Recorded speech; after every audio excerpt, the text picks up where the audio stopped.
Yes, yes, people. We are back live. We are back live on the Sarcasm City TV YouTube. And normally it's Thursday, it's midnight. Well, closing in on midnight. It is the Manchester United Arsenal show. But seeing as it's Christmas, seeing as both North London teams played, seeing as both North London teams took L's, I didn't plan this knowing that both teams were going to take L's. I actually predicted both teams to win before anyone thinks I'm some evil genius and I'm a whole mastermind behind this. But I thought it made sense not only to have the Man United going to talk from the Arsenal podcast. I thought since Spurs are playing, let's get talking that Tottenham Talk podcast, like crossover like Marvel. Like that's what the Sarcasm City TV cinematic universe is like. So we have TJ in the building representing Arsenal, of course, even though he's not a very happy guy, and someone who is slightly happier, even though his team took a loss. Jez is also in the building as well. Big up to everyone in the comment section. Run up the likes. Make sure you do that. Run up the likes. Make sure you share this across all the socials and subscribe to the channel Sarcasm City TV as well. And subscribe to TJ Warren TV. Link is in the title. We'll start with you, TJ. How you doing outside of football first and foremost? I know you got plenty to say. I am the luckiest guy in the world outside of football, and that's why I decided to latch onto this team so I could have some balance in my life. So much positivity in other areas, so I could just, what, things are going too well. Why not start an Arsenal YouTube channel and watch them bottle the league and watch them lose to West Ham 2-0 at home. But yeah, no, big up Flawless, big up everybody in the chat. I'm great outside of football. Obviously, we'll get into it. Big up Jez, big up everybody in the chat. Let's go. Yes, Jez, what are you telling me, family? You good? Big up everyone, big up TJ. It's just the first time we actually did a show like this. Yeah, no, this is the first time we've ever done a show. I think we did a Q&A once together, but this is the first Q&A, time. Q&A. Yeah, definitely. But just like a show, just specifically for clubs here. Yeah. Nah, big up. Like, obviously, Flores literally just hit, like, this whole Sarcasm City works. He literally just hit me up like 10 minutes. He said, "Just, do you want to come? Do you want to jump on?" I said, "Fuck it, why not?" So big up everyone, big up the chat too. That's exactly how it's worked, people. So always keep a lookout because you never know what's going to go on Sarcasm City TV because there'll be times I just do crossover shows if it makes sense. And this one was obviously planned beforehand to be a show like this, and it just happens that both teams lost, which makes it much more interesting. Of course, Arsenal losing 2-0 at home to West Ham, and then you've got Spurs losing 4-2 away to Brighton in what was a very eventful game, extremely eventful game. Big up to everyone in the chat as well. Of course, please keep all your comments, questions, Arsenal, Tottenham, Hotspur, or Manchester United related, but I'm sure the vast majority of the questions are going to be on the two North London clubs. Big up to H in the chat. I see you. Big up my guy Sheik as well. Daniel, big up. Real King, Thomas B, Kaneki. We'll talk about that. Don't worry, man. I'm sure TJ already, even before we went live, had mentioned that he's got plenty to say. Eli in the cut as well. Stephanie G, good to see you. Ryan in the cut also as well. He's saying Arsenal played all right today. Just one of those days, in my opinion. I didn't watch that full game, but from what I've seen, the vast majority, it didn't look good. Earl saying big up Flawless Rice for the Ballon d'Or. New season of AFTV started tonight. I do need to go and check out all the content. I'm sure Troops he's getting abuse in the group chat already from Hassam and Lewis, and I'm sure I'm going to receive some of that backlash as well in regards to that. But yeah, TJ, we'll start there. We'll start there. Arsenal 0, West Ham 2. Yeah, I'm gonna go ahead and I'll just go ahead and share some statistics, because that this should just kind of tell you how the game went. 74% possession, 30 shots, 8 on target, which we made Areola look like freaking Prime Van der Sar out there. Unbelievable how low quality our shots were today, in my opinion. Shots off target 12, 10 block shots. So once West Ham took their chances, and they did take their chances. I saw somebody in the chat say, "Hey, don't discount West Ham's performance." They played well. Once they scored, they shut it down, and they took their chances on that corner and got 2. Yeah. Like what they shut it down, played 10 behind the ball, clogged the box, and once in Arsenal all season haven't been able to deal with that all season. Mm-hmm. But it's the thing that kills me is that we've had 74% possession, and what have we said all season long is that we need to start finishing these chances in the final third. We look dull in the final third, which is why we keep saying over and over and over again, we need a striker. We do not have a striker in Gabriel Jesus. I am a fan of Gabriel Jesus as a link-up 9. I've said it over and over and over again. But today, he spent more time on the floor than he did on his feet. It was actually getting to be a little bit embarrassing. And I'm going to drag these players out today, guys. I have nothing positive to say. I will. I got nothing positive to say about anybody. No, everybody's going to catch it today because our front three has been the most embarrassing given the amount of possession and the amount of shots that I have seen in a while. Like, this has taken me back to, I know, and this might be a little harsh, but this has taken me back to the beginning of the season, of the 21 season 2 years ago, where we would have chances and we just couldn't finish them. And then the other team would get a corner and take their chance every single time. Mavropanos scored on us today. Good header as well. The guy, great header. No, great play. The guy that couldn't make it at Arsenal, they use that Declan Rice money to bring this guy in, and he comes back to the Emirates and haunts us. I mean, there is no more of an Arsenal story than that, than a Mavropanos coming in. I mean, and you'd think these guys would be up for this game, especially for Declan Rice, who I believe should be the Arsenal captain, by the way. His team is coming to the Emirates. Hey guys, let's go out there. Let's take it to these guys. Show them I came to the big club. 2-0 at home to West Ham. A mid West Ham. Gabriel Martinelli. Somebody needs to put this guy in a milk carton. I don't know. This guy goes missing. Martin Odegaard and Bukayo Saka's picture should go right there. They should get one of those quarts of milk, right? Mm-hmm. And just put all three of their pictures on them because they have gone missing. Bukayo, get rid of that haircut. It's not working. Get rid of it. Did you see that that nailed on chance cutting in from the side and he hits the post? Mm-hmm. We have to finish those chances, guys. If we don't finish those chances, we're not going to win anything. Title contenders? What a joke. What an absolute joke if we can't finish that against a mid-West Ham, against Areola, guys. Like, look, the only reason I know who Alphonse Areola is because I play too much FIFA.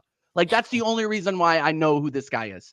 So it's one of those things where I'm not saying sell Saka, but what I'm saying is get him into a better position to score. If it's obviously not working, we've said this before, we'll say it again. If we're not overlapping on the right, which Ben White is not, and Ben White put in another howler today, but when Ben White doesn't overlap, the left back and the center back come in and crash in on Saka, and he doesn't have a shot. And the shots that he does put in, he's been putting wide because there's a ton of pressure on him and there's no space, especially when they went up. When they went up 1-0, they closed shop. There was we weren't getting a quality look in. Like 10 blocked shots. Like, people could say, "Oh yeah, you can't score off of 30 shots." Yeah, that's fair. But when they're packing the box like that, our guys don't do well without any space. And we didn't have any guys that were going in there and sticking in. Like, we looked like somebody in my chat earlier today said we looked like soy boys, which is harsh. But I mean, it's kind of true. Honestly, we looked like, I cannot believe I'm going to say this. We looked like we were missing Kai Havertz tonight. We looked like we were missing him. See, I tweeted that and people thought I was running bants, but no. Because if you're looking at it, you're looking at this guy who puts in harsh tackles, gets in people's faces. Like, for all the crap that I give Granit Xhaka, he at least cared about the club. He at least got in people's faces and got and actually got stuck in, put in an odd tackle, got a little dirty sometimes. Nobody in this starting 11 was going to do that. It's a bit too nice. Yeah. Nobody. Guys, we just didn't take our chances. We got closed down, and we need to figure out a plan B when these guys are closing up the final third like they were. I mean, maybe a few more shots outside of the box when we have the chance. We need to fix up in the front because we're not going to diving in the box, which we saw Gabriel Jesus do once or twice today. Bukayo Saka do that once. Yeah. And Michael Oliver was looking at him like, dude, get up. And I don't rate Michael Oliver. I hate that guy, honestly. But he was right. He was right. Like, we were 100% flopping in the box, and Michael Oliver wasn't having it. So, like, if that's what we need to be doing to try to get chances or try to get sparks into, spark something into a goal and light a fire under our attack, there is something extremely wrong. There's something extremely wrong. And then last and least, Martin Odegaard. I don't know why people are rating him like, oh yeah, no, he was our best player on the pitch. What are you talking about? We need something out of our captain. Yeah, no, he's very, very good at linking up play and putting balls in certain areas. But when there was nowhere to put the ball, you would expect our creative midfielder to actually create. To find something. Yeah, you have to. That's when you have to find something. That's why they call it. I think that's the nailed on definition of creative midfielder. I could be wrong or have a bad understanding of the English language or something. But all I'm saying is look, guys, this guy. It might sound harsh, but this guy is not an Arsenal captain. He's not.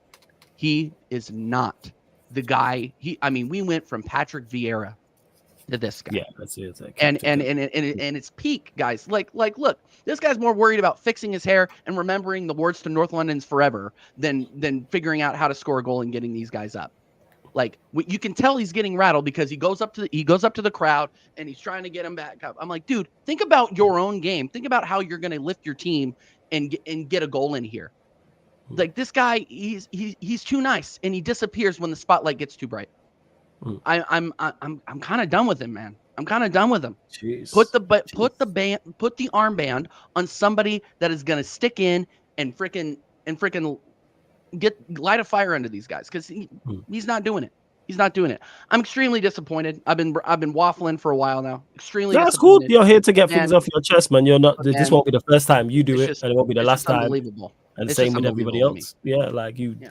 Many of the Jez, yourself, me, many of us have ranted about and had rants about our teams. Large up everyone that's tapped in. Before we continue, please keep all your questions Arsenal, Tottenham Hotspur, or Manchester United related. Of course, if you super chat, we'll get straight to your comment or question as well. But if you got any questions for either one of us three, I will start the best questions and get to them. But run up the likes, because there's just under 50 people in here. I don't even think we're at 40 likes. So like check 1212. Let's get up to 40 likes, whether you're watching this live right now or watching this back. And hit the subscribe. Please share across all the socials. Follow at Sarcasm City TV across all socials and hit the subscribe button. And TJ's channel, the link's in the title. It's also underneath in the description. It's also on the featured channel page. So there's 3 different places to find his channel. So you should be subscribing to TJ Warren TV, and we're going to get into 1K as well. Let's see what you lot are saying. Big up to Ryan Reed, who says big up to the hardest working man in show business, flawless. Big up TJ, big up the chat, and big up my Arsenal, fucking up on a day where they have $6 drink specials. Big up to you, Ryan. Much appreciated. Much appreciated. And you recently became a member, and if you want to join the membership, links in the pinned comment as well, people. Question, Flawless. Is it time to consider whether Saka is the star boy or overrated? I think that's a better question for TJ. You kind of mentioned it, but if you want to elaborate further outside of the game.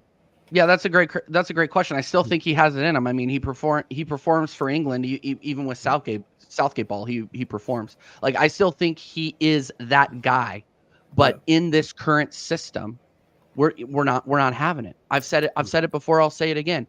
Our right backs are not overlapping and giving him an outlet if he gets locked up outside of the box, and he tries to force that left-sided boot into the corner. And you saw him do it today, and it went a mile wide. I'm surprised it came through my window in Kansas City. It was that wide. I mean, this guy, he has that dog in him. I say it every single time. But the way that Arteta is having them shape up, the fact that our right backs are not overlapping him and giving him another option, and Odegaard isn't giving him another option. And if Odegaard is there, he's probably 5 feet away. Do you think it's manager instruction that Ben White's not overlapping? Yeah, it is. It 100% is. And he did do that. And he did do that once, and it got blocked. Like, I don't remember another time when Ben White overlapped and did a cross. Like, I haven't mentioned Arteta yet, because I think it goes without saying that the way that we are lining up, the way that we're attacking, I mean, this team is essentially the same as last season. You could even say that the quality in our starting 11 is better than it was last season with Declan Rice over Granit Xhaka. You could make that argument. That argument has been made. but the quality and the style of football is way different. I mean, obviously, we were first in the league this time last season, and people were excited. People were overhyping it because not only was it good, fun football to watch, we were winning. This time we've been getting results, but we've been saying it all season long. Yeah, the football's been tough to watch at times, right? So yeah, I don't think I'm gonna paint Saka as a scrub quite yet, but man, like the last 2 games, he has not been performing particularly well. And bro, change the hair. It worked for Ben White. It can work for you. I'm not saying change the hair. Big up to Guna EI. Before you go, Jess, just 1 second. You can ask a question to Guna EI, who says, is Arteta a scrub? I think CJ's made his thoughts fairly clear. So big up for the super chat, Guna EI, that he's not a fan of Arteta, and like he's not on the chopping block, but he needs to deliver. You're evaluating his performance. Like, all right, deliver a big trophy. You've spent enough. This is your team now. Win a major trophy, Premier League or Champions League, which I think is a fair assessment. Flawless. His final exam is coming up here when we have to play Liverpool in a week. So in the cup, take it seriously, because sorry guys, we aren't winning the league. So let's get that out of our heads now. If we don't buy in January, a lot of things are going to need to happen for us to even be considered contenders. Did you see and TJ, what do you think? That just watch that game today. That's all you need to see. Yeah. That's fair enough. Go on. What was your I just want to ask because I was literally just on a space just before I jumped on. We were talking about it. We were talking about how obviously our Arsenal fans maybe overrated maybe the wingers currently at Arsenal. And I always talk about how I think Saka is a star, but personally for Arsenal. And you can see the qualities of a player there. By the way, I did call the moment he turned it blunt, he better start performing, or he's gonna get extra slandered. Because I knew it immediately. And I called it straight away when I saw it the first time. But the same thing happened to Ben White. Literally, jokes aside, though, it might be the Ben White influence right there. But I personally think that it might be a thing of I know they can perform a lot better, but do you think currently they're trying their best on the pitch, but they can just not get it done? I think that the one thing that's missing is finishing the chances. Like that's the big thing. We had 2 or 3 nailed on chances that we hit the bar or just couldn't quite get it into that hard area of the net for Areola to reach. Like we had 8 shots on target, which if those were quality shots, 1 or 2 of them would have went in. Like that's one of those things where the players have to take some responsibility too, but you're seeing it over and over and over again, Jez, that our offensive posture, especially in the last 5 games, 1 win out of 5, by the way, has not been getting it done. And it's not as free flowing. It's like teams. It just seems like teams have figured us out. And I do hold Arteta responsible for that. I'm not saying Saka's a scrub. Like let's not go that far. I still think he is that dog, but at the same time, man, like big up, Jacob. we got to change. We have to change something up. That's fair enough. I think the way your front three is constructed, I think it's a major issue. Because I keep saying that when Jesus came to Arsenal, he's not a striker. Yep. He's just not. He's not a striker, and I look at none of that front three at Arsenal and say, this is somebody that is a killer. No killers in front of that. Can they go and score goals? Yes. Can they be creating for each other and getting assists with each other? Yeah. But who's the killer? We have no killers. That header by Jesus. That's why we have to get Ivan Toney. We have to get a striker that can kill it. Otherwise, yeah, we might get top 4, but we aren't anywhere near the top this season. Like Man City are going to catch fire. Freaking Liverpool are going to continue. That's a running part. I think if City win the game in hand, they're level with Arsenal again. No, it's the same Manchester City everyone was saying was done and out the title. Yeah, flawless. I'm telling you, we're reaching that part in the movie script, man. It's like freaking Ghostbusters. The same thing happens every single year. Different might be different characters, might be different players, different kinds of ghosts, but different ghosts. In the end, guys, the Busters always win. Yeah. And I'm not. I never discounted Man City. I just kicked them while they were down a few times while I could. But we all knew what was going to happen. Yeah, of course. Yeah, you're gonna get your jokes off. It's only right. It's rare they're the bully. So it's rare you get to see the bully in a vulnerable state. So of course you are gonna make jokes about it. And Warrior J says, why do you think the Arsenal attack haven't clicked this season? We haven't changed anything. Like we really haven't changed anything. Like it's this is one of those things. Same. Yeah, and when Jesus isn't out, I mean, we actually look a little bit more of an attacking threat when Jesus is out, because I think like Trossard in the number 9, we looked a little bit more threatening. Like and look, I rate Jesus every single time. I think he's great. I think he's great on the wings, and he's great at link up play in the middle. But when we need that final kick, that final strike, he's not there. He's not there. Here? Yeah. Pick up Eli. Everybody knows. He says we are predictable FC. Everyone knows how we play. Yep. I completely agree with Eli. But I think that's the only part about it. And I think people, obviously, there are a lot of Arsenal fans that like him, but Chaka isn't missing this Arsenal team. Yep. Chaka, not even Chaka, but also Partey. Both of them are a big miss to this team. And don't get twisted, I don't think Rice is like all for anything. And I think he brings things into this Arsenal team that makes them also defensively more stable. But it comes with a price as well. You're losing that sheer ability that Partey was bringing in terms of the progression of the ball going forward, which allows maybe an Odegaard to be more adventurous, which allowed maybe a Xhaka to be screening, and Odegaard can be more up the pitch. I feel like making these little tweaks like that can change a lot in your midfield, and I think you're seeing the effect of it this season, and maybe the team having to adjust. Yeah, you're right. You're right, and the people in the chat right. And this got brought up on the match preview that I did with Sod over on the Football Corner. Go over and subscribe to him, by the way. He said that, and it's something that we're really missing, is that we really don't have a line breaker on the left side. We really don't have guys that can advance the ball. Like Declan Rice, he can get the ball, he can go back there, play that CDM who's gonna interrupt passing lanes, and then pass it to the side, but he's not going to advance the ball unless he's dribbling it. Like there were a couple of times when he was passing, he gave the ball away. Like, I completely understand where you're saying that. And Partey was very, very good at that. And Partey could also put in a ball from outside of the box. Like, he could ping it. Rice has pinged it like once this season, I would say, against that goal against Chelsea. And, the give that he had against United, but outside of the box, he's putting in P rollers. Man, he's really not offering a ton for us offensively. And Ryan, I don't think you listened to what TJ's saying, what Eli is saying, what Lopez is saying in regards to. You're not listening. It's not about Arsenal playing bad.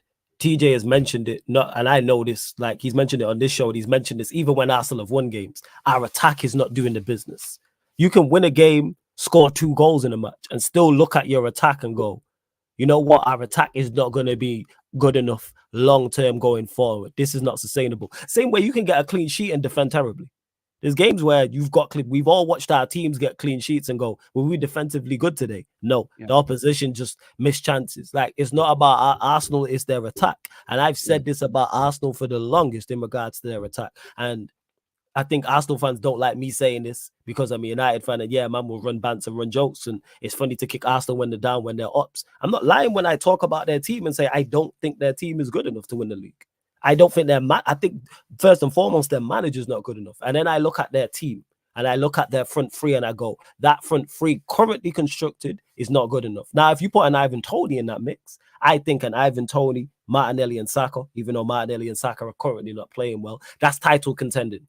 That's a title-winning front three. If TJ or other Arsenal fans say, we can win the league with that front three, I am not arguing them down. And then I also look at their midfield and I go, Rice, cool, seems a part of it. Odegaard, yes. But then they need another central midfielder of a certain quality. I don't believe that's Havertz. I don't believe that's El Neni. I don't believe that's even Thomas Partey. I think they need someone to kick on from that. And then you go, that's a midfield three. I look at Saliba, I look at Gabriel.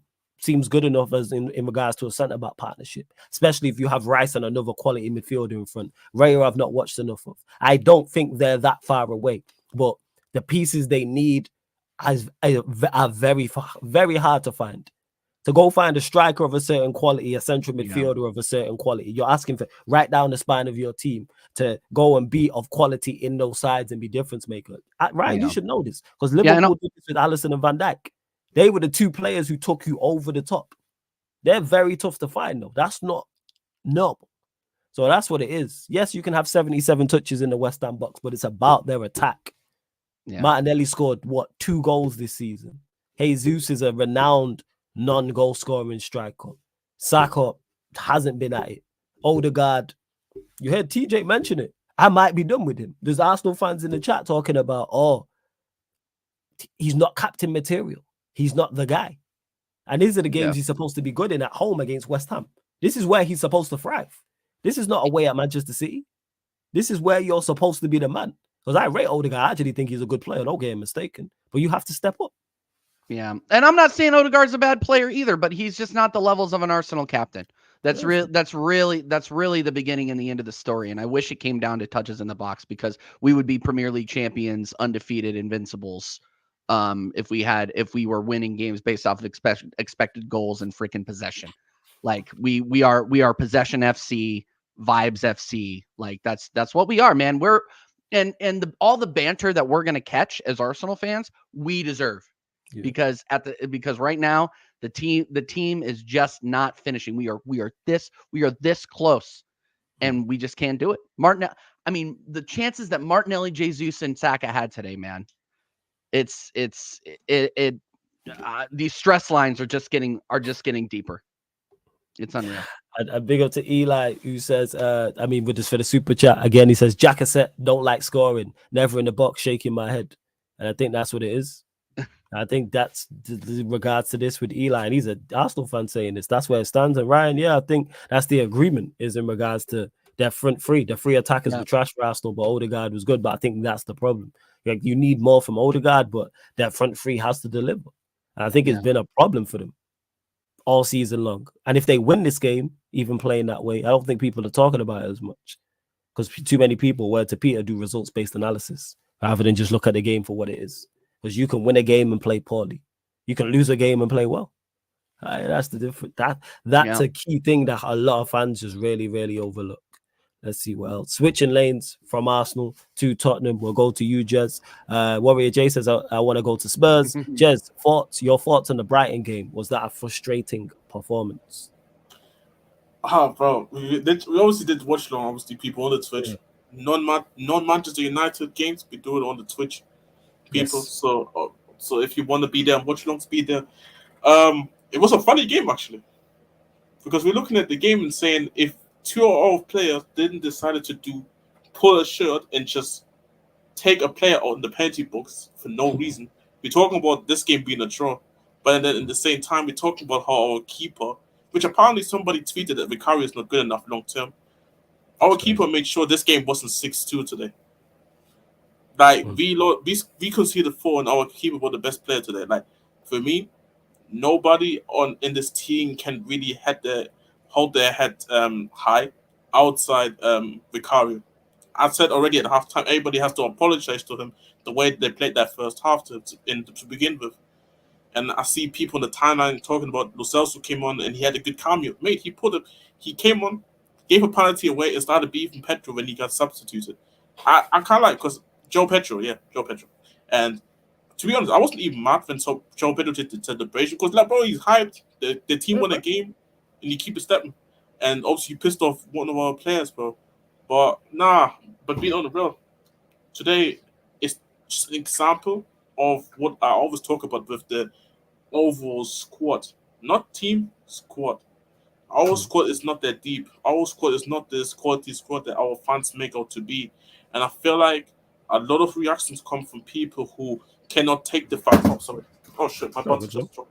I think a lot of these reactions today I have been seeing is that people cannot accept the fact that the team isn't at the level they think it is. Like, cool. If Madison, Bissouma, Romero, Van de Ven all play, we win properly today, comfortably, in my opinion. But they're not there. And the guys who came in today, they're just not on the level. I keep talking about it. But then some of our own fans will be the same ones talking about how some of these guys I mentioned are liabilities, how they need to be sold, how we cannot trust these guys. Like, what? These are the guys that helped us get these results to begin with this season. And I will keep maintaining it. I don't want to hear none of the stuff about liability when I see guys like Højbjerg, guys like Emerson on the pitch, where you can see immediate panic on the pitch. You can see guys on the pitch. The moment more of the second team come on the pitch, they get the first teamer that usually play. They get panic. They get nervous. These guys don't want to play with these guys because they know they're not good enough. They don't know. They know, okay, if I make this pass, this guy probably can't control it with the first touch. The guy cannot probably reach the ball if I make this pass and this pass. And obviously, for many managers like Ange, like Arteta, like Klopp, like Pep, the building up from the back and the first and second phase is so important.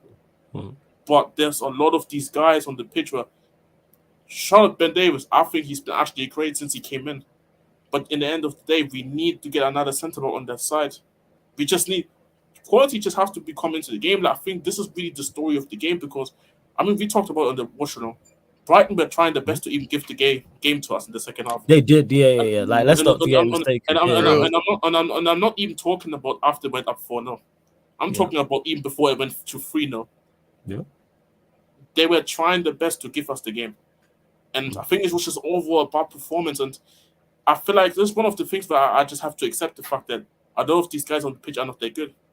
Because I feel like Madison today the game. Bissouma affects the game today. Yeah. Romero and Dave Van de Ven. You can say what they want to say, but if you rate them or not, they are great defenders, both of them. And Romero especially helps us with the burden up from the back. And I feel like it's just the team cohesion thing. And obviously, you're gonna get your reactionary takes. You're gonna get your takes about the manager. You're gonna get the takes about certain players. I'll be honest, there's nobody that gets scapegoated today for me. Everybody was shit. Everybody but Vicario was shit. I don't want to hear about Brennan Johnson didn't do this. Richarlison couldn't stay on side. Son couldn't find the goal today. Udogie couldn't play for the first 45 minutes. I don't want to hear about one guy being bad. Everybody was bad today.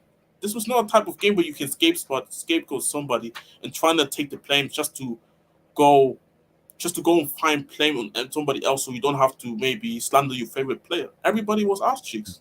And I always talk about, I keep the energy always 100. When Kane was here, a lot of our fans were scared to call out Kane when he had bad performances, even when he scores. I didn't. I always call every player when they don't do well. And I always talk about how this team, these results will happen this season. Whenever the fans want to accept these results, it's a whole different question. That's why I wasn't even screaming on the watch along. Oh my god, what are these guys doing? You scraps and all that. No, because I know a lot of these guys on that pitch. I don't want to see Højbjerg anymore at the football. I keep saying it. Emerson can be sold.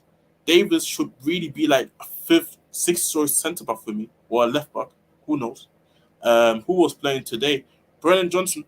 I like the kid. There's a lot of quality there, but you can see there's so much more development that needs to come in with him. Obviously, Kulusevski didn't have his greatest games today through the middle. Wasn't great today. Son wasn't great today too. I talk about Richarlison. I know he's going through a really good patch of spell in terms of scoring. And ironically, one of his onside goals he took very well, to be honest. He was just offside. Which shows kind of like, okay, you kind of getting the finishing right. No, you can't stay onside, which is the issue. So, yeah, man. It's just, again, we take the loss, we keep it stepping. Like, I don't really have any strong opinions today about anybody today. Like, I feel like this was just a bad overall team performance. The team has to go back and look what they did wrong. And I think the only thing that I can say is, and I think a lot of our fans kind of getting to the point where the manager maybe should start integrating some of the youngsters in the team. Who, like, for example, an Ash Phillips, who's an actual centre back, like a Dorrington from the academy, who's an actual centre back. Do you? Yeah, go on. Yeah, just a quick question, because I heard this being said under Conte last season when you guys were under a bad form. Hey, play the kids. You know, a couple of injuries. These guys aren't performing. But do you think that this is the right time to be introducing youngsters into a squad that doesn't really look to have any leadership? Because the leadership in Tottenham's starting 11 is on the shelf because of injuries, right, or suspension. Yeah, like the only one is Son, and then everybody's new players or guys that haven't been at the club for maybe at least 2 years. Yeah. So that's why I'm saying. That's why I'm saying is, do you think this is a good atmosphere to start introducing youngsters into? See, the issue is DJ is the desperation because we're dropping points and we're not winning football matches. That's why if we won this game today, our fans wouldn't talk about bring the youngsters in. But because we lost, our fans want to start seeing the youngsters again. Me personally, if Ange were to go and put an Ash Phillips and Dorrington in the back line, I wouldn't hate it, but I wouldn't also criticize them because if they don't do well, obviously if they do an extreme horrible error, I would criticize them. But I wouldn't be too harsh. I would be a lot more lenient because again, these are academy kids. The issue is there's a lot of hypocrites in football, and I'm talking about in football in general. A lot of the same fans who are saying put the kids in would say sell them to League Two the next game. The moment they do one mistake, and this is what I don't like about football fans. This is the thing that I've seen our fans stand up with Vicario today. Yeah, that's crazy. That's crazy. I saw a couple of our fans standing with Vicario because he couldn't save a penalty today. When our two players who gave the penalty away to begin with were just terrible penalties to give away to begin with. And the Estupiñán shot, that was just a really good strike. I don't know who saves that. I don't know, maybe Alisson saves it. It's a great strike. It was a great strike. He won the first one. Estupiñán. Yeah. Oh, yeah. He went into the goal in the side end of the goal. That's a quality shot. And even with the first goal, the Hinchelwood? Yeah. The fullback. That whole defense ball watching and Doggy not picking up his man. That right there. And then Hinchelwood is literally in front of Vicario and smashes us to the top of the roof. If Vicario saves that, I'm sorry, I'm putting him ahead of Alisson. This how good of a save it would have been if he would have made that save. Vicario has been one of the best goalkeepers in the Premier League, and he honestly had a better game than the Brighton keeper did. Like if you really deep it, like these people need to get glasses or something because it's absolutely ridiculous that take. Like Vicario is the reason you guys are in the top 5, and even in the top 5. I said that in one of our GC when somebody sent me some couple of those tweets. Vicario is the reason why we're not even mid-table, why we're not with Chelsea this season in mid-table. He's a big reason because he's a keeper that can win us points, which is beautiful. It's beautiful. Every team wishes to have a keeper. Obviously, it's just a good thing that your keeper has to make a game-winning or game-losing kind of save. It's not a good thing if they have to do it every game. But in the same way, I can look at it as a benefit and say it's such a good thing to have because I think a lot of teams have keepers who are good. They can make the save and they have to make the save, but they don't have the ability to make a big save when you don't expect him to make the save. And I think this is what I say. Everybody has to apologize to him personally because I think he really had to put a shift in just to make sure that the game didn't go any further away. Like I said, we were. I keep saying this. Brighton was there for the taking, but the whole team decided to just not play football today. But then again, so I go back to what I always say: the quality of the squad. The moment you see these injuries, because somebody put the injuries down, five of our starters are down the spine. 5 players. That's half your team as well. Yeah. Once it's half your team, And for me, I can't sit here and say that. Obviously, I have to criticize the manager because I can think probably where I criticize Ange for is maybe substitution. Kulusevski was like out of all the attackers, Kulusevski was awful. People want to go at Brennan. I think Kulusevski was awful. Kulusevski was your worst player today. He wasn't good today. Easily. Højbjerg, awful. How did he play the 90 minutes? Ironically, he hit the post today, but he hit the post a couple of times because Richarlison hit the post early in the first half as well. That's what I'm saying. This game was a 4-2. This game we ended up being 4-2, but it felt like probably like a 7-5 or something. It was a madness of a game personally, and yeah, man, we have to keep it stepping. We have to deal with the injuries. I think the only thing I can say is that we need to make sure that we get at least a centre back in before the United game because there's no chance we beat United with Emerson and David still in the back line. Because apparently Van der Ven should be just fine for the game. I don't know how much fit he will be, Oh, great. But he should be. Van der Ven But back he for should us. be. Definitely rush back a hamstring injury. That's a really good idea. Yeah. But apparently he should be back just before that as well, though. That's why you don't need to rush him back for us. Trust me. I mean, you'll be fine. With Royale, Davies, throw Dyer in the mix, you'll be okay. Relax on the Dyer thing, but yeah. So, bro, I don't really have, like I said, I don't really have strong opinions today. Like usually, if this was last season, I probably would be still talking for another 20 minutes, 30 minutes. But I don't know. Maybe I'm just more in the kind of acceptance level, which most of our fans aren't. I think you're looking at it reasonable. Like, all right, we lost the game. We was in the game and could have got something out of it. Players are missing, and the players who are replacing your starters are not good enough. So you're just looking at it from a logical. Like, you'd be much more pissed if you played like that and Van der Ven's fit and Basuma's playing and Madison.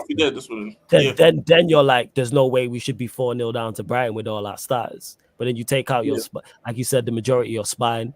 The other player, your Kulusevskis and Sons, who are better players, are not playing well. You give away 2 stupid goals in regards to the penalties, which is absolute. One of them's the screamer. You just look at it in context and go, yeah, we caused that own downfall. Because the game was there. Because even if you score, when it went 4-2, even if you score that the third goal within a couple minutes of that, then it's game on. And you had chances. Gil missed a good one in the 89th minute. He completely kicked the ball. I couldn't believe it. And I think this is the one thing I always talk about as well, where our fans, they complain about our wingers. Please tell me outside Mo Salah in the Premier League, wingers that not only fit the AMP system, but you think coming in and putting all these goals in the system right away. I'm seeing Arsenal wingers struggle. I'm seeing Liverpool's wingers struggle. City is City, so you take it as you maybe want to take it. Who else? Aston Villa, even Diaby. Remember Diaby earlier part of the season? Everybody was going crazy. No, Diaby slowed down. Other wingers slowed down as well. There aren't many high goal scoring wingers currently on the market right now. Most of the time, what I'm seeing right now is a lot of these teams buy these guys and then they get better within time. That's why I'm so lenient, also. That's why I'm so lenient with Brennan Johnson right now. Because, yes, it's the decision making poor. Yes, have you spent a lot of money on him? Yes, but in the same time, I'm not looking at this guy and thought immediately he is a level racer. Because, ironically, these are the same fans who want Antonio Nusa, who is at Club Brugge and hasn't even played 500 minutes this season. Jeez. These are the same fans who want a winger, and he's 18 years old. These are the same fans, though, who want that guy, but then they don't want to give Brendan Johnson no time. Fair enough, but again, maybe I'm just relaxed because I understand the levels of the team currently, even with the starters. And on top of that, you're pretty much on track for where you should be. Spurs are round about where they should be. It's not like you're like, you could be, if you were where Chelsea were, I'd hear it. If you lot were like 8th, 9th, I'd hear it. But where you at in the table? 5th? Fifth, yeah. That's round about where Spurs should be. Will you qualify for the top 4? Probably. I think you actually make the champs. I think you'll make it, to be honest. We see, the funny thing about that is, we could, but then I'm still, even if we don't, I'm not really too mad at it. Because again, it's like, it's just that one fixation of our fans is that we need to be playing Champions League football next season. Why? To get slapped up again? Nah, bro. I'm telling you, I'll be honest. If you give Ange a good January and a good summer and we in the Europa League, Ange might can go and win the Europa League then. Yeah, that's true. Yeah, with 2 good windows, you could definitely be one of the favorites. Because I think even if you don't qualify for Champions League, I think you qualify for Europe. I think you qualify. You qualify for Europe, and if you play any sort of quality in those tournaments, Ange Ball will actually cook it. I don't know about Ange Ball in the Premier League as a long term solution, but against those European teams, man, they wouldn't be able to. They wouldn't be able 100%. This is about teacher outside of the champs. I mean, but teacher, this is the one thing I always talk about. How and it happens to every manager. Klopp had to adjust. Pep had to adjust. Their football eventually ended up getting found out, but what the difference is that the reason why they're so long at the job is because they adjusted their football. They made tweaks into the system so teams did know every time what they were doing. I think this is something which I think Arteta's literally going through that right now. Teams know what they want. Teams know what Arsenal want to do. Knows Arteta finding a solution to fix it. And I mean, that's my biggest complaint, man. Is that, and that's what everybody is seeing, is that we've been found out. Like you can blame, some of the fact that Martinelli couldn't finish a nailed on chance. Saka couldn't finish a nailed on chance today. I think Odegaard had a few chances as well. I just feel like we've been found out outside of that. Like, yeah, we're not taking our chances. The players need to own that. But everybody knows what Arteta is going to be doing. Everybody knows that he's going to be inverting Zinchenko from the back, So it's just like you got to find that manager that's going to be able to say, okay, what's our plan B now that we know that this isn't working? And I can tell you right now, it's not going to be Edward Nketiah coming in the 64th minute. Like, it's not going to happen. But even then, it's not even necessarily that it needs to be a plan B. What about upgrading your plan A? Something that people are not, maybe, because this is what Pep did. He had this whole scenario for many years where obviously KDB was literally playing like a right forward, crossing the ball into posts. No, then he changed it up to a back four. Sometimes he's changed it to a back threes mid games. Then he brought the 4 center back system. Like, that's why I said the reason why Klopp and Pep have been here for so long is because even when they got found out, they found ways to adjust, so teams had to adjust to them again. Right. I think in my opinion, for me, this is what, in my opinion, separates the good and great managers with the world-class managers. And that's why I believe there's only very few world-class managers to begin with. That's fair.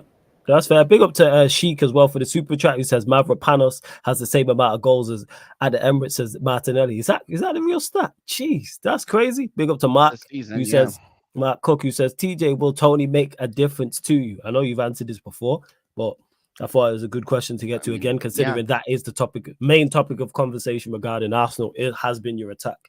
I mean, you watched the game. I think that question answers itself. And it's another thing too that I brought up on my match reaction earlier, is that you bring in an Ivan Toney. That guy has swagger. That guy walks differently. He walks because he walks a certain way because he has that confidence. He knows that he's going to bury at least 20 a season, especially in our Arsenal starting 11. Like, Jesus just isn't that guy. He admitted it himself that he's more of a link-up guy. He's not much of a finisher. Ivan Toney is that finisher, and he has that attitude. He's been twerking, and honestly, too, he's been twerking for us on Instagram. He's been he knows he belongs at a big club. I think if we sign him, he is that guy that will get us over the top, like, and get us into a truly qualifying position. Obviously, I still think that there are upgrades that need to be made at certain positions, and we need to get certain people back from injury. But I mean, I really do think Ivan Toney will make a difference. I mean, our main striker has 2 goals in the league. Damn. So like that I think that says it all, doesn't it? So yeah, damn. That is a damning indictment. Big up to AJB. Who says, question for Jez, after centre-back, what is the most important buy to get the most out of the second half of the season? It's a good question. There's so much, but if you ask me specifically, I think we need a 6. I think we need a 6, in my opinion. And it's weird because I personally don't think Bissouma's a liability. Some of our fans think so. I don't, because I feel like Bissouma has just not played well when he was playing, but I don't think Bissouma was playing as far as people made it out to be. And you saw it. Not you're seeing it now. No, you've seen Højbjerg on the pitch, and then I see why Bissouma is in this team, regardless of what happens. And the issue is that we have nobody else there. Like, you can maybe argue that Bentancur, when he comes back fit, he can maybe play that role. But the issue with Bentancur is that, again, it's another long-term injury then. Like, the guy needs time to just be able to join the team and obviously that injury, Matty Cash is a bastard for them. Fuck him again. Fuck Matty Cash. But I just feel like Bentancur, we need to give him just time to just gel back into the team and not just force him back into the team, because I'm fine with him coming off the bench, but again, he started the Villa game to begin with because we didn't have players to begin with to play that role. So yeah, man, I think we need a 6 personally after the centre back. Like the centre back, number one priority. Like if you tell me we're only signing a centre back this January, I would be fine because this is the number one priority. Yeah, that's fair. That's fair. Let's see what else you lot are saying. Again, continue to get your questions in. Run up the likes, hit the subscribe button. There's over 75 people in here. Obviously, again, let me repeat this again. Hope everyone did enjoy their Christmas as well. Make sure we're going to keep the content rolling throughout. Throughout, obviously, the Christmas period up until the New Year as well. Obviously, with the New Year's Eve Q&A, which will start at 11 p.m. UK time. We're at 9,106, looking for 4 more subscribers. It is road to 10K. Only 4 more subscribers. There's over 70 people in here. Hit the subscribe button. Also, make sure you subscribe to TJ's channel as well. The link is in the title. You just click the link, opens up a new tab as well. And Kaneki mentioned this way. He says, yes, y'all heard me. Yeah, go on, fam. Go on. Yeah, go on. I want to quickly go to Jason Rice say, can't hide behind injuries. Chelsea got 12 plus 8 players out, and same as Newcastle. Looking at the 11s right now with Chelsea, wouldn't you look at the Chelsea lineup and first think then? That Chelsea lineup is still currently better than the Chelsea and Tottenham lineup right now. That's a good question. I don't know about the one that they put out last against who did they play against? Who did they just beat at Crystal Palace? But before that, I agree with you. I would say before that. Is that lineup against? I mean, in terms of pure name recognition, recognition, yeah. If you're talking just talent, if you're talking just talent and individuals, yeah. Yes, and this is my answer right there. And secondly, I never said the injuries are the reason why we're doing as bad. I'm saying the injuries is the reason why this team is not as good at currently performing as it is. But is it still excusable? Is it still fine to give 2 shitty penalties away? Is it still fine for not Romero? Is it still fine for Richarlison to be? I can maybe excuse one of the offside goals, but the second one, I'm sorry, that's a goal. That's that goal. He took it very well. I was surprised. But being offside by so much, I'm sorry, that is inexcusable for me.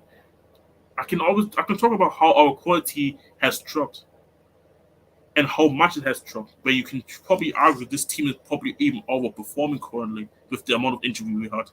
But there's no way I'm letting these guys also get away with the fact they performed today, because as good as Brighton looked today, Brighton also gave us the game today, and we didn't take it. Yeah, you had chances. You did have chances. I do agree with that. And big up to V33 for the super chat. Let me know where you're actually watching from, because I don't even know what currency that is, but big up, man. Appreciated. We really are worldwide out here. Please let me know. Like, you don't have to super chat. I genuinely just want to know. It says, Arteta sacked if no title or trophy this season. So I'll expand on that 2 questions. One, we already know that you want him sacked if it's no title or major trophy this season. What do you think the club will do if you don't win one of the major trophies, though? That's what I'll ask. He'll stay if we make top 4 and don't bomb out of the Champions League in the first round. If we get past Porto, which I do believe we will, and we get top 4, he's staying. That's just because you see the Cronkies are going to see that us advancing out of the group stage of the Champions League is some sort of progress. Which, if you look at our group and you watch football in any sort of capacity, you wouldn't necessarily think that that's the case. Or I don't think so anyway, but I have higher standards than some other people. But the Cronkies I've seen, I unfortunately I'm a fan of other sports franchises that the Cronkies own, and I've seen this pattern before, to where if they see a trophy and they see consistent progress, they are not going to give him the sack. They're not. So if we get out of the round of 16 in the Champions League and make top 4, we will. I think we will too. The Cronkies aren't going to fire him. But that being said, they're going to give him less rope next season to hang himself with, or they're going to give him more rope next season to hang himself with, because he will then have to get us into a quarter or a semi in the Champions League, and we will have to contend for the league again. Otherwise, if there's no progress, and they start seeing the dollars not flowing in because of that lack of progress, then it'll be a rainy night in Lyndhurst for him. So No, I get you. That's fair. Hope that answers your question to UV33 as well. Let's see what else you lot are saying as well. I don't think anyone's underestimated. Big up to you, tactical statistician, who says, let me see. I did start. Happy holidays and wish you guys a blessed, prosperous 2024. Same to you. I don't think anyone's underestimating Brighton. I think it's just that Brighton didn't play that well today. Yeah, they won the game, but Spurs had their chances. Let's not act like even at 4-0 up, like once it went 4-2, you think, oh, like Brighton didn't really show up. I keep maintaining even before it went to 3-0, we had chances to make it 2-1, and then 2-2 should have been on side. Stay on side, and then you kind of keep them close. And I think the one thing I like though about the game though is the team didn't stop playing, trying to go and get. Because I feel like under Conte, these guys would just stop, and maybe it's a thing because Ange's still new and everybody's still in the whole belief that things can go well. Maybe it's that, but it's just also nice to see that the players were still trying to go and be able to get the result, which was there, but quality let us down today. And that first 35, man, it's just awful stuff, man, awful stuff. Nah, that's fair enough. I hear what you're saying in that. And in regards to Manchester United, I know I spoke on it yesterday. I'll touch on it briefly again in regards to the game against Villa, and it ties into performance as well. Even though we was again 2-0 down in that game, we've played worse and been drawing. Even if you go check the watch along, aside from the 2 set pieces that we conceded from, what did Villa offer? You know what I'm saying? What did Villa offer? Villa offered nothing going forward outside of those two goals and those 2 set pieces. And that's where I was frustrated about that, because we've been giving up soft goals all season long. But even in the first half, for the first time in a long time, we actually looked a threat going forward. I don't get mistaken, people. It wasn't great, but we still looked a threat. We were still actually getting into situations and actually getting in positions where we could have hurt Aston Villa, and ultimately decision-making cost us overall. But I looked at it and I went, all right, this is something to it. Like I never thought the game was dead. And even before we got the first goal back, started off the second half well, Garnacho then had a goal ruled offside, and I'm like, this game is there. Like, the momentum's with us. We just have to capitalize, because everyone knows football is a game of momentum. And when you have your momentum, you have to capitalize and get 1, 2 or more goals if you can. And even when we scored the first, I'm saying on the watch, are we going to score more here? Which is very, very, very rare. Like, I don't think I've said that all season long because of how poor our attack's been. And then once we got the second, I think there was only going to be one winner of that game. Over the moon for Højlund to finally get his first goal as well. Hopefully that gives him the confidence to kick on. Whether it does or whether it doesn't, we will soon find out. Flawless, what kind of 11 do you want to see against Forest? Go the same. Should be the same 11, to be honest. They deserve it. But with this manager, we've seen him switch it up for no reason whatsoever. Same way we played well from a defensive standpoint. It was a good performance away at Anfield. Then he went West Ham and changed it. I keep saying this, man, that double pivot is key. When you play the 2 6s, and the 2 6s don't even have to be amazing or play amazing, but it just gives your team a much better platform to succeed from. And the few times we've done it, ironically against the better sides, we've actually put in better defensive performances. Against Villa, who are one of the better sides. We went away to Arsenal. Yes, we lost the game, but they scored 2 goals in stoppage time. If those 2 goals don't happen and we get a draw, we're talking different. Away at Anfield, where everybody thought it was a question of how much we get beat by. All of a sudden, we play a double pivot and we look better. And in that sense, it wasn't in regards to, it's not like the players in midfield were exceptional. They were just combative and did a job. Even against Villa, Maino and Eriksen is a midfield pair I want to see, because they both complement each other well, but they both are intelligent enough to play the role and have skill. That tells you all you need to know. Like, they're both in, and we watched it even away at Anfield. Amrabat and Maino weren't amazing. They were just decent. And when you have 2 midfielders who are workmanlike and decent, and then you have a back 4 behind it, that makes it so much tougher to break down. And why against Liverpool we were fairly comfortable. But we've seen this manager so many times switch back to a single 6. Won't surprise me if Maino gets dropped and it's McTominay alongside Eriksen, or Eriksen, because he's come back from injury, he gets dropped and it's McTominay. Why can't you realize that it should be a double pivot? And it has to be from Casemiro, Eriksen, Maino, Amrabat. They're your 4. You pick 2 out of those 4. You want to play Bruno plays. So it's those two a lot, and then with I actually personally want to see Eriksen, Casemiro, Meno. We'll never see it. We'll never see, but that's the midfield trio I want to see just because. And Eriksen is someone I defended last season. I've mentioned him this season in regards to, is he the greatest? No. Does he have obvious deficiencies? Yes. But what he is very, very, very good at is progressing the ball. And it's an extremely underrated trait. And because there's no stat for it and it doesn't look great, just playing a 5-yard pass down the line, it don't look great. But guess what? When you don't have midfielders who can do that, you just end up going backwards and sideways. And Eriksen is whether it's right foot, whether it's left foot, and he plays the pass in the correct manner as well. That's what I like about Eriksen. People don't understand, and I've said this before, just because a pass is successful doesn't mean it was a good pass. Because there's this thing called weight of pass. You know who was fantastic at weight of pass? Juan Mata. One of the best. Not every pass should be fired in to the opponent, fired into your teammate. Sometimes you lay it off. Sometimes you lay it off for your opponent to run on and strike it. Sometimes they need it into feet. Sometimes they need it just ahead of him. Sometimes they may need it at chest height to control it on the chest. Maybe they need, there's various, maybe they need it on their right foot or their left foot, like depending on the situation and who the player is you're passing it to.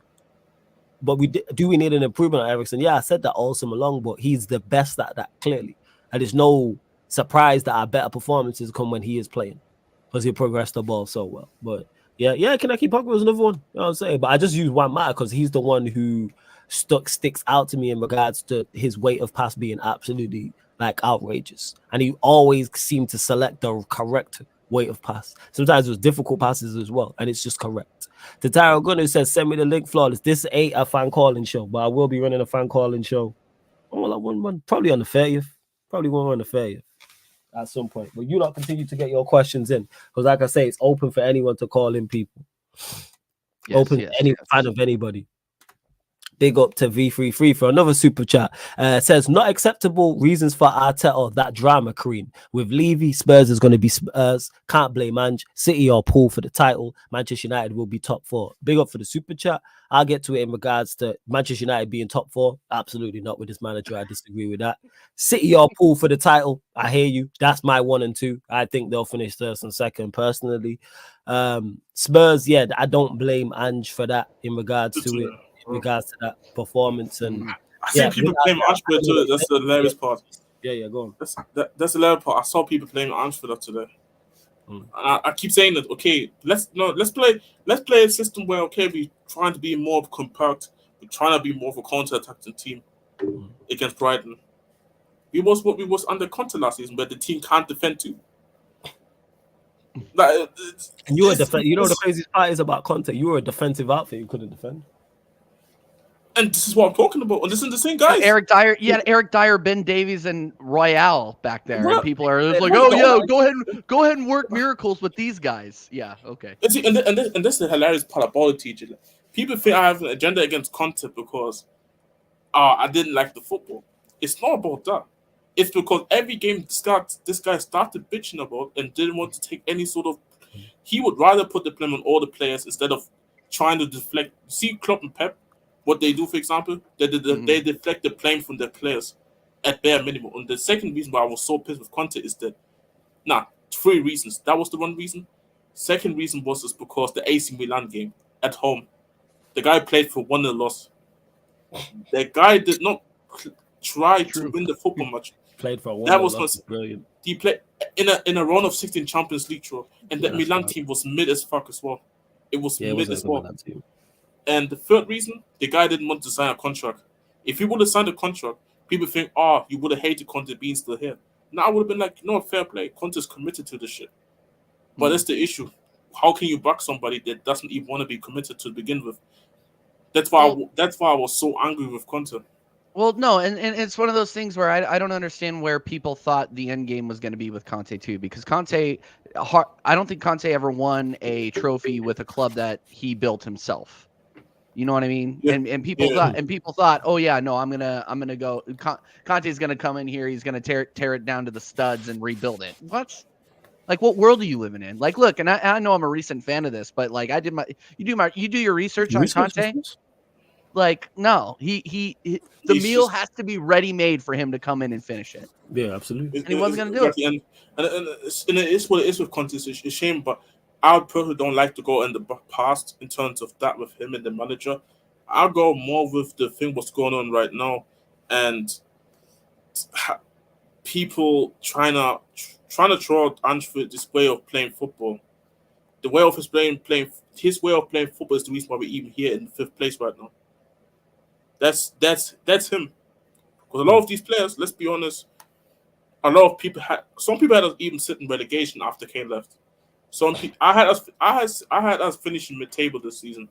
Me personally, that's why I'm probably so relaxed this year, because I didn't ahead of your expectations that you Hence why part of me I don't want to be in Champions League, because maybe something like Ten Hag happens this year where expectations are much more higher now than it's supposed to be because you overachieved the previous season, which is not a bad thing to overachieve. But then now people are going to put extra more pressure on you, and if that one summer, which we are always tend to not do well, you know what's going to happen. Didn't get the right players. The manager's not getting the same results as last season. That's why I'm just so more relaxed to it. But yeah, I just had to say that with the people that's playing Anfield today. That's okay, let's play more defensive and then lose 6-0 instead of 4-2. Yeah. And in regards to V, because he said not acceptable reasons for Arteta, that drama queen. Did Arteta say something after the game that I missed? Has he got any quotes? Let us know in the chat if he said anything in the post match press conference. He always has something. He always has something wild to say, so it wouldn't surprise me. Did he say anything? Because I've not heard anything in regards to that. So let us know. V33, if you know, let us know if there's something he said that makes you go, huh? Because you said, not acceptable reasons for Arteta, that drama queen. So I wonder what he said in regards to the defeat. Actually, tell the Arsenal fans in the chat, do you lot still think you're going to win the league? Like, if you are still there, like, please, let me know. Hey, with no striker, these guys are not winning the league. I'm sorry. Like, it's just more personal. We're gonna struggle. We're gonna struggle to get top 4 if we don't get a striker. I think the reason why I think you'll get top 4 is just because the rest of the league is so bad. That's true. Yeah, I mean, that's fair. That's fair. I think that's when you look at, like, I take City, Liverpool out of it. You got Spurs, Newcastle, United, Villa, Brighton. Like, that's the chasing pack. Everybody wants to be consistent, but inconsistent when they want. Now everybody's consistent at being inconsistent as well. Everybody's inconsistent at being inconsistent. Facts. And to Thomas B, say this again. He says, "What coach is coaching up Manchester United like Ten Hag? I can't think of one." Are you talking about just Ten Hag, just his lack of just how bad a job he's doing at Manchester United? I hear you if that's the case, Thomas B. I hear you. Camille saying, bro, can we admit Martinelli is the Brazilian Modric? Okay. I think that's a bit harsh. My Brazil brethren told me the coaches thought he's a limited player since he lacks technical ability and needs space, or else he can't do shit. I wouldn't say he's the Brazilian Modric. I wouldn't say that much. I think that's Camille, bro. Come on, man. Come on. I don't think he's that bad. I mean, he can actually. I mean, obviously he's had more time in the Premier League than Mudryk has. Let's see how Mudryk develops. But I just think Mudryk is a speed, like, he's a speed merchant. Can't finish anything. I mean, his most memorable goal from this season is an accidental cross that went over Raya's head. Yeah, like, come on, Martinelli. I mean, I partially blame it on the posture that Arteta's taken this season. So, I mean, obviously Martinelli's form has been bad, but calling him the Arsenal Mudryk or the Brazilian Mudryk is harsh. Yeah, I think this is just the one thing that's like.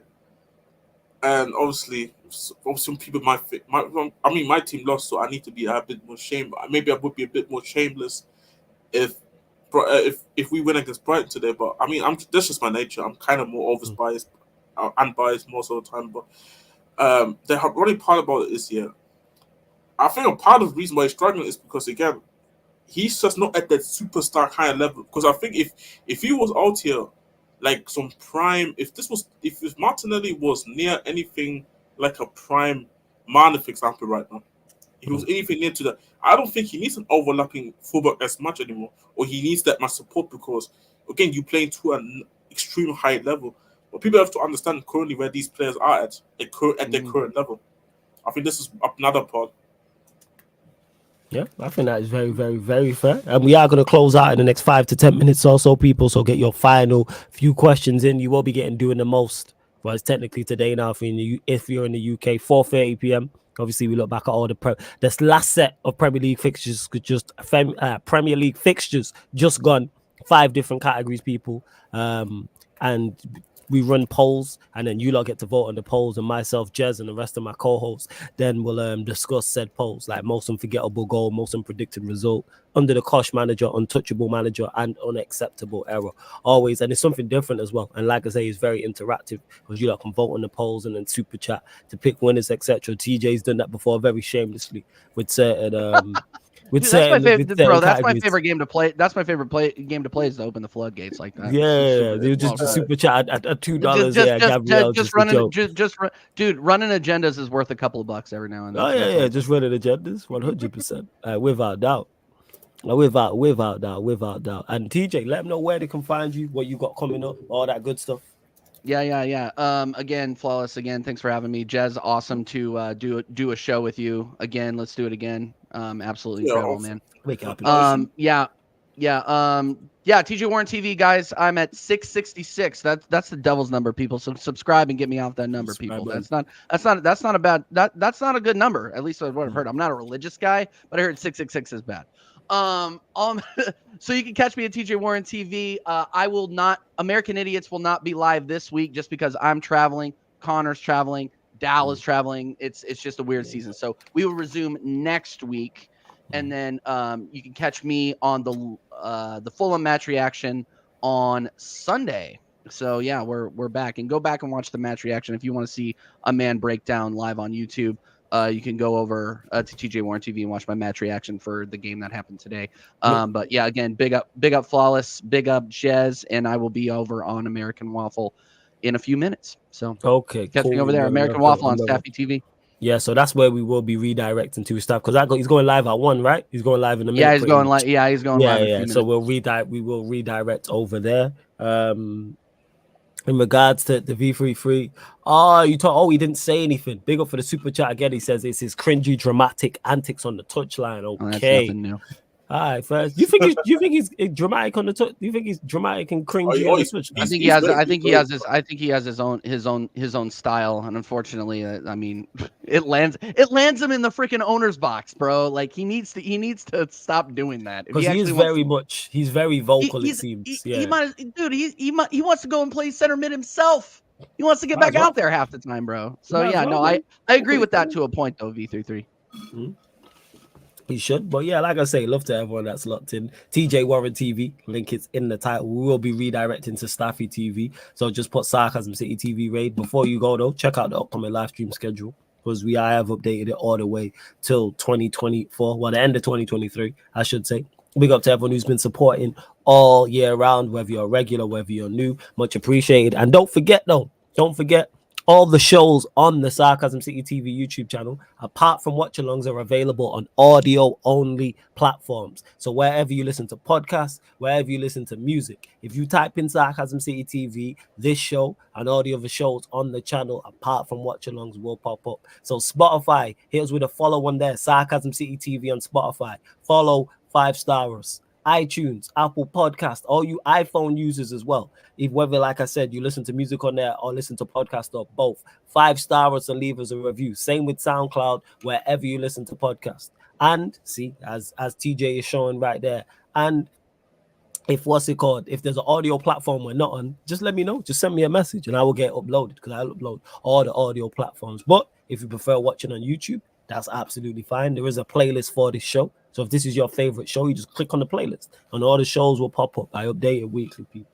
Big up to DW TT as well, who says hello. Big up to you. But like I said, we are going to redirect over to Starfleet TV right now. So all I need you lot to do, like I said, is just put Sarcasm City Raid in capital letters in the chat. And in regards to pro clubs, before I go as well, people, pro clubs, of course, you will get that. Go subscribe to Sarcasm City TV Gaming YouTube channel. That's the Sarcasm City TV Gaming YouTube channel where you find myself, TJ. Obviously, we have the Sarcasm City team. We also have the team, Jacob's team, SMFC. Yeah, that's what we'll call it. Shout out to Jacob, United Spurs of America. And people keep asking as well. People continue to ask all of the time, I will be running trials, people, because people ask all the time. So we're gonna run a couple streams. So one of them will be more UK time friendly, one of them will be more US, and it's open for anybody to come and try out. All it is you have to have the PS4 game, PS4 version of EAFC 24, one of those two things, and a headset. That is all you need. PS4 game, PS4 version, and a headset. Doesn't matter what position you play, because it's gonna be open. So it'd be me, Surfer, Sheik, I think is going to join, and we're just going to run a live stream. Sarcasm City Academy. That's what we're looking for. So it doesn't matter if you're a goalkeeper or a striker. Like I say, whatever position you want to play, you can try out, people. So that's open. Because I'm tired of people asking me, because we got a squad of like 45. Like, that's what it is. We got a squad of fucking 45. That is the problem. But yeah, I see the American Waffle Show there, so we're going to redirect there. But hey, love to everyone that's locked in. And it's been a special edition, Man of United podcast, Good to Talk from the Arsenal podcast, Talking at Tottenham Talk podcast live on the Sarcasm City TV YouTube. Thank you very much for tuning